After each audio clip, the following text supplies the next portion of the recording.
Love emirate സംരംഭത്തിന്റെ ഭാഗമായി Dubai airport terminal 3-ൽ പ്രത്യേക booth ഒരുക്കി ദുബായ് താമസ കുടിയേറ്റ വകുപ്പ്. യുഎയുടെ പോസിറ്റീവ് ഇമേജ് പ്രോത്സാഹിപ്പിക്കുന്നതിനും ആഗോളതലത്തിൽ പ്രചോദനമായ മൂല്യങ്ങളും നേട്ടങ്ങളും ഉയർത്തിക്കാട്ടാനും ലക്ഷ്യമിട്ടാണ് ബൂത്ത് സജ്ജമാക്കിയിട്ടുള്ളത്. രാജ്യത്തെ സ്വദേശികൾക്കും വിദേശികൾക്കും യുഎഇ എന്ന രാജ്യത്തോടുള്ള സ്നേഹം പ്രകടിപ്പിക്കാൻ ഇക്കഴിഞ്ഞ ദേശീയ ദിനത്തിലാണ് ദുബായ് താമസ കുടിയേറ്റ വകുപ്പ് ലവ് എമിറേറ്റ്സ് എന്ന പദ്ധതി ആരംഭിച്ചത്. ഇമ്രാത്തിനോടുള്ള സ്നേഹം ഏറ്റവും മനോഹരമായ വാക്കുകൾ കൊണ്ട് പ്രകടമാക്കാൻ അവസരം ബൂത്തിൽ ഒരുക്കിയിട്ടുണ്ട്. കാഴ്ചക്കാർക്ക് എമിറേറ്റ്സിന്റെ പ്രധാന ലാൻഡ്മാർക്കുകളിലൂടെയുള്ള ഒരു വെർച്വൽ റിയാലിറ്റി സന്ദർശന അനുഭവവും സമ്മാനിക്കും.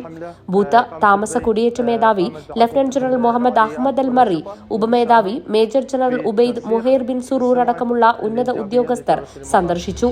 ഓരോ വ്യക്തികൾക്കും സ്വന്തം മണ്ണിനോടുള്ള അതേ സ്നേഹമാണ് എമിറേറ്റ്സിന്റെ വിജയത്തിന്റെ കാരണങ്ങളിലൊന്നെന്ന് യുഎഇ വൈസ് പ്രസിഡന്റും പ്രധാനമന്ത്രിയും ദുബായ് ഭരണാധികാരിയുമായ Sheikh Mohammed bin Rashid Al മക്തൂബിന്റെ പ്രസ്താവനയെ അടിസ്ഥാനമാക്കിക്കൊണ്ടാണ് വകുപ്പ് ഇത്തരത്തിലൊരു സംരംഭം ആരംഭിച്ചത്.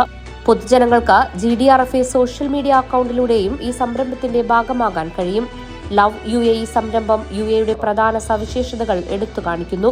ലോകമെമ്പാടുമുള്ള സന്ദർശകർക്ക് യുഎഇ എന്ന രാജ്യത്തോടുള്ള സ്നേഹം ക്രിയാത്മകമായും നൂതനമായും പ്രകടിപ്പിക്കാൻ പദ്ധതി അവസരമൊരുക്കുന്നുവെന്ന് മേധാവി lieutenant general Mohammed Ahmed Al മറി പറഞ്ഞു.